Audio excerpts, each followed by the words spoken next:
Did you know that many people consider family to be humanity's greatest invention, especially when a crowd is squeezed into one place that's your life's safe haven? To help her husband find steady work, his wife crafted an ornate awesome, like entering him in a beauty contest.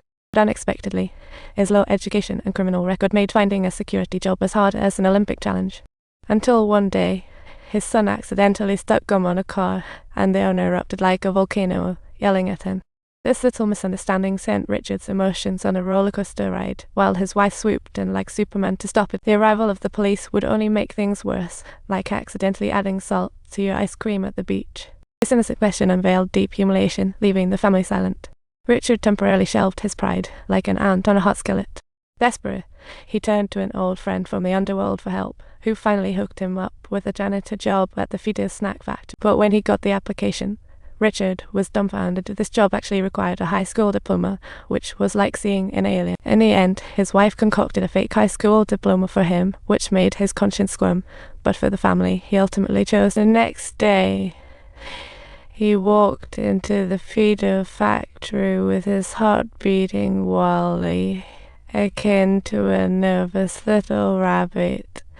But immediately after the interviewer heard his conflicting explanations, it was as though they had pierced straight through his intentions. To avoid disappointing his wife again, Richard quietly begged the supervisor like a cute kitten. Ultimately, the interviewer was moved and gave him a chance, unknowingly starting a big turn. After starting, Richard worked exceptionally hard, promising the supervisor he would become the best janitor. Talk about determination. Even though the cleaning department only had him and one other colleague, and the work was monotonous, every swipe of the equipment felt like creating a piece of modern art. As time passed, Richard became fascinated by factory equipment, seeing life in cold machines. So, during cleaning breaks, he boldly asked an engineer, like chatting with an extraterrestrial. But the factory had strict rules. Janitors couldn't just chat up the higher-ups, and asking technical questions was outright taboo. Richard truly wanted to use his mop to give those unreasonable rules a good lesson, but that unrealistic idea only existed in his mind. After several rejections, he finally mustered the courage to approach an engineer named Clancy, thinking maybe he was the key to unlocking the technical secrets. But Clancy wasn't willing to share the secrets either, making the atmosphere awkward like staring at a coin sales. At that moment, another colleague rushed in to mediate and explain the strict hierarchy of the factory, almost like giving a history lesson. Front row, managers with thick salaries like alligator skin, security merely decorative. Next were the 4 supervisors, with salaries like athlete bonuses, yet bearing all department responsibilities. These supervisors were jokingly called the scapegoats because there's always someone looking to fault them. Technical engineers were the rock stars, earning respect with skills and experience.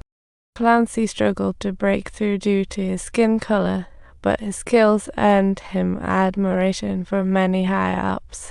He was a true legend. While Richard appeared to take advice, inside he was determined he could never be just a neglected janitor. So he gathered his courage and, much like his childhood, pulled out a tortilla made by his mom and earnestly invited Clancy to lunch. Clancy initially looked at him coldly, but when he saw the fire in Richard's eyes, he couldn't help but ask what he truly wanted. Richard replied, "I want to be an engineer. I want to learn from you."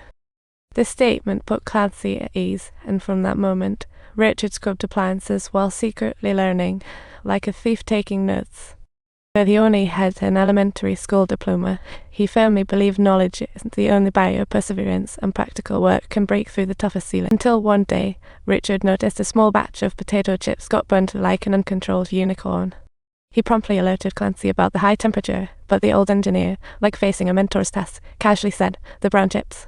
Workers will pick and toss them." Richard's heart sank. People always want to discard the bad batches, but was he just like those overlooked brown chips? Yet the struggles he faced appeared like an insignificant straw in front of Clancy. Clancy had played this role for so long, listening to the sounds of the machines, feeling the rhythm of each operation, as if savoring the beauty of music.